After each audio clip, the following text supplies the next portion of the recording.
अस्सलाम वालेकुम second year, how are you? I hope you all are fine. बच्चों, जो आज का हमारा लेक्चर नंबर है वो है 12, ठीक है, चैप्टर नंबर 1 का। तो आज के लेक्चर में जो हम लोगों ने डिस्कस करना है वो है यूरिनरी सिस्टम ऑफ मैन, ठीक है। अगर हम एग्जामिनेशन पॉइंट ऑफ व्यू से देखें तो ये लेक्चर बहुत ही इंपॉर्टेंट है, ठीक है। ये एज अ लॉन्ग क्वेश्चन बहुत इंपॉर्टेंट है। उसके अलावा चूँकि यूरिनरी सिस्टम जो है वो एक्सक्रीटरी सिस्टम के लिए बहुत इंपॉर्टेंट है, ठीक है। तो ओवरऑल इसकी सिग्निफिकेंट बहुत ज़्यादा है, ठीक है। तो फर्स्ट ऑफ ऑल हमें ये पता होना चाहिए कि एक्सक्रीटरी सिस्टम क्या होते हैं, ठीक है। एक्सक्रीटरी सिस्टम जिसके अंदर वेस्ट जो मटेरियल है उसको बॉडी से रिमूव आउट किया जाता है, ठीक है, उसको हम लोग बोलते हैं एक्सक्रीटरी सिस्टम। अगर हम ह्यूमन बींग्स की बात करें तो उसके अंदर जो एक्सक्रीशन है वो यूरिनरी सिस्टम के ज़रिए से होती है, ठीक है।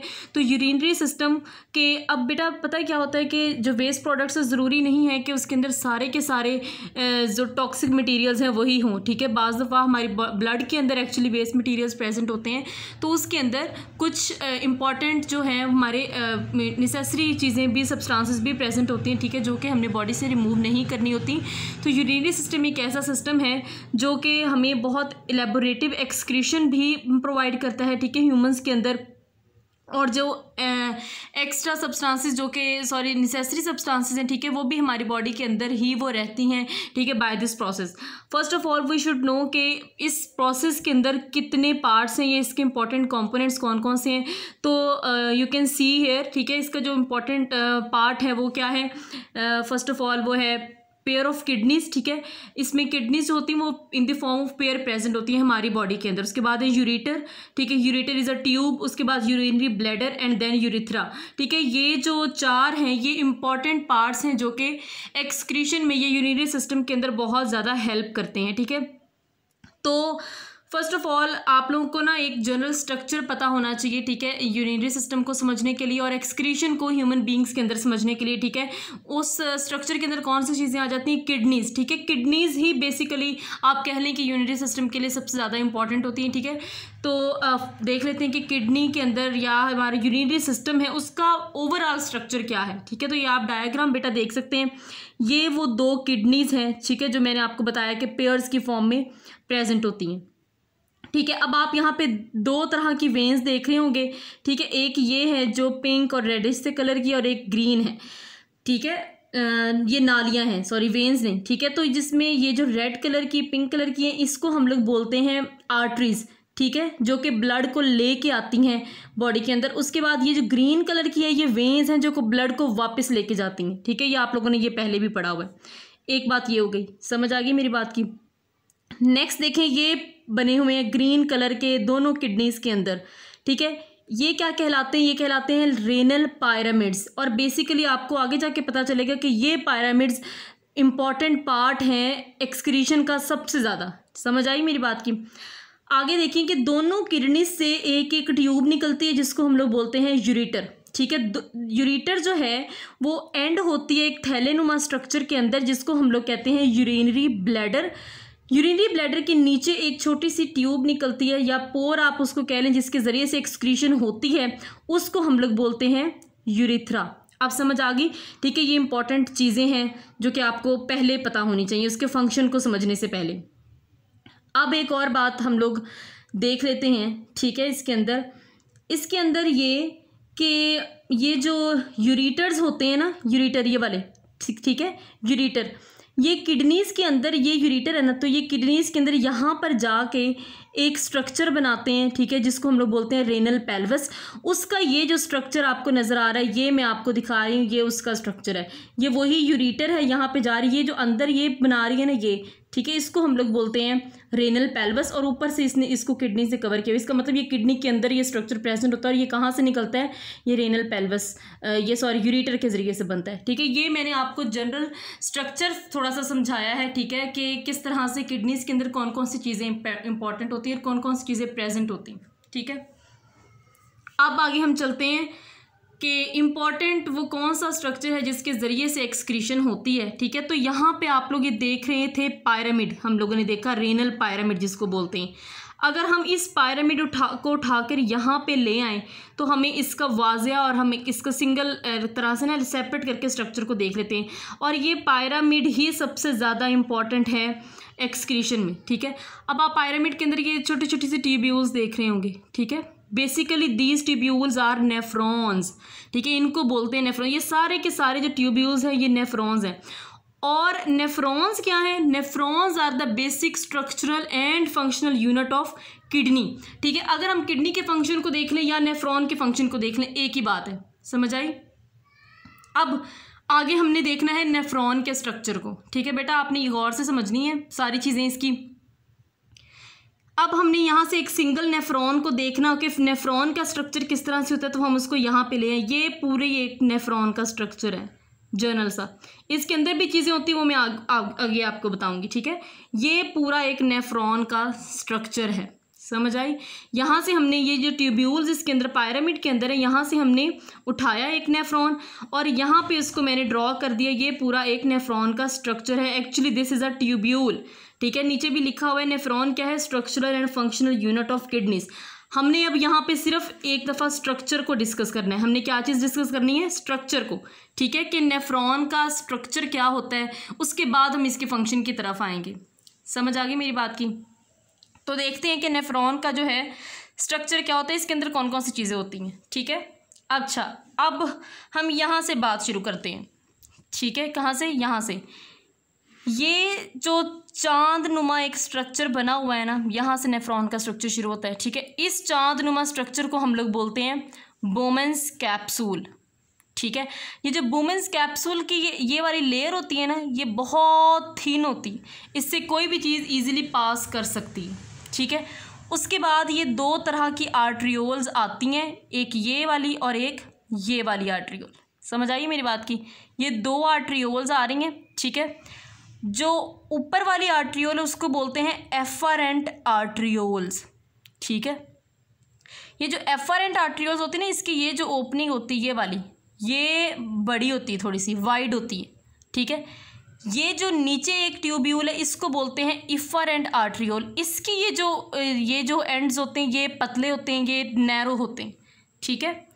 ये जो आर्ट्रियोल्स आ रही होती है ना, ये यहाँ पे आके गुच्छा सा बना लेती हैं, समझ आई। ये जो पोर्शन है इसको बोलते हैं ग्लोमेरुलस।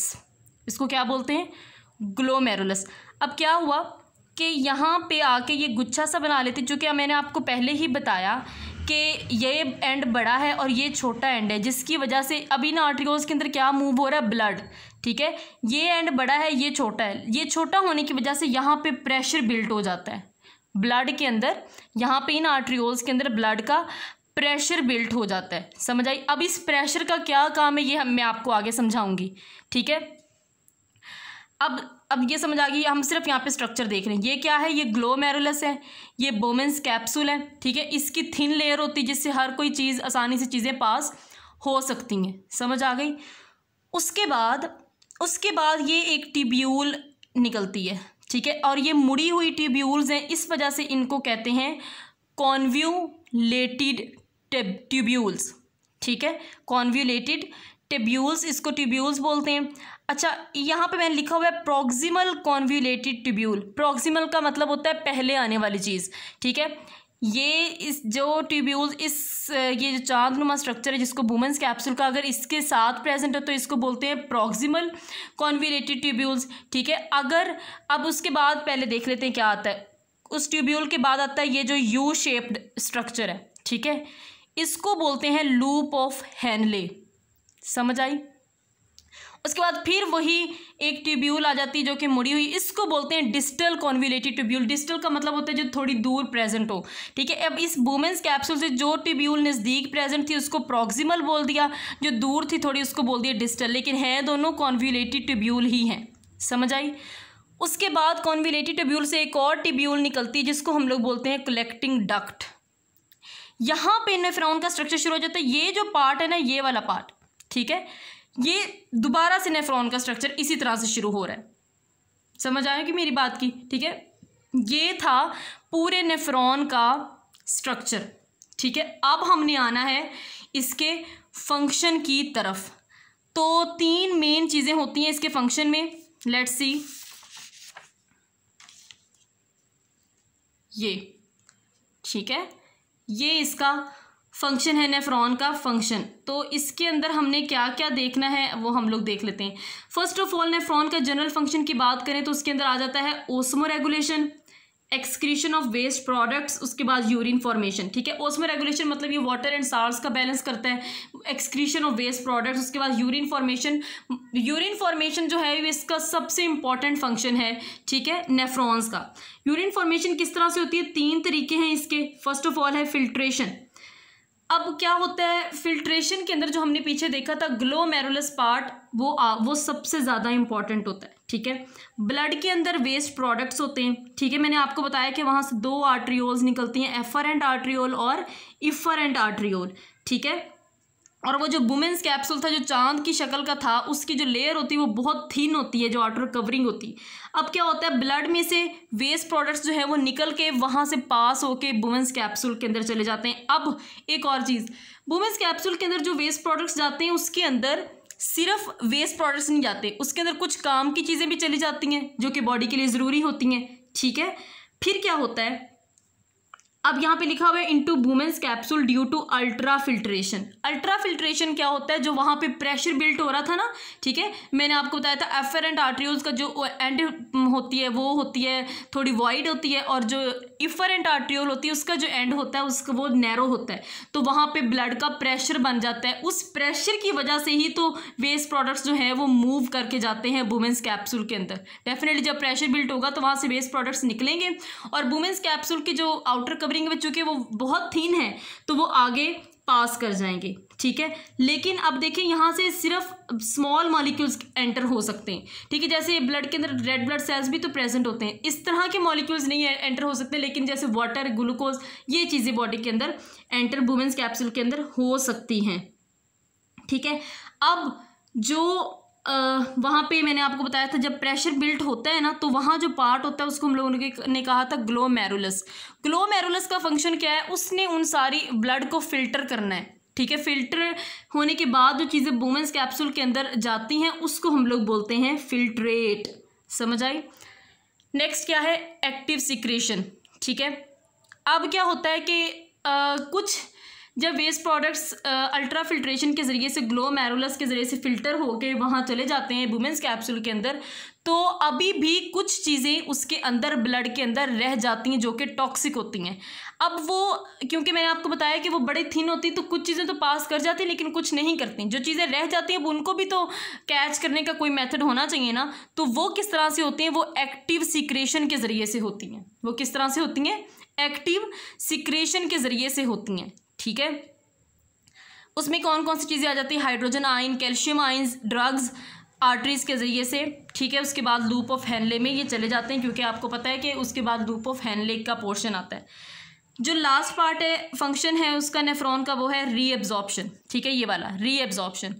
अब क्या होता है कि जब मूव कर रही होती है ना चीज़ें, ठीक है, पूरे इस ट्यूब्यूल से, जो नेफ्रॉन की ट्यूब्यूल है उससे में से, ठीक है, तो जब वो जाती हैं लूप ऑफ हेनले के अंदर, ठीक है, तो वहाँ पे अभी वो जो आर्टरीज होती है वो मूव चारों तरफ उसके कर रही होती हैं। ठीक है, नेफ्रॉन के। ठीक है, तो उसमें से जो ज़रूरी चीज़ें होती हैं ना, वो ब्लड के अंदर दोबारा रीएब्जॉर्ब हो जाती हैं। समझ आई। जब कलेक्टिंग डक्ट तक जाती हैं तो वहाँ पे लूप ऑफ हेनले जो है वो क्या काम करता है, वो चीज़ों को रीएब्जॉर्ब कर देता है, जो कि हमारी बॉडी के लिए नेसेसरी होती हैं। ठीक है, तो बाकी का जो चीज़ें हैं वो बॉडी से रिमूव हो जाती हैं। ठीक है, यूरिथ्रा के ज़रिए से। ये सारे फंक्शंस थे नेफ्रॉन के। ठीक है, अब मैं आपको एक दफ़ा फिर से डायग्राम के ज़रिए से भी इसका पूरा फंक्शन जो है वो समझा देती हूँ। अब यहाँ पे आ जाते हैं हम लोग। ठीक है, ये देखें, ये वाली चीज़ यहाँ पे, ये जो था यहाँ पे प्रेशर बिल्ट हुआ। ठीक है, तो यहाँ से चीज़ें इसके अंदर मूव करती गई।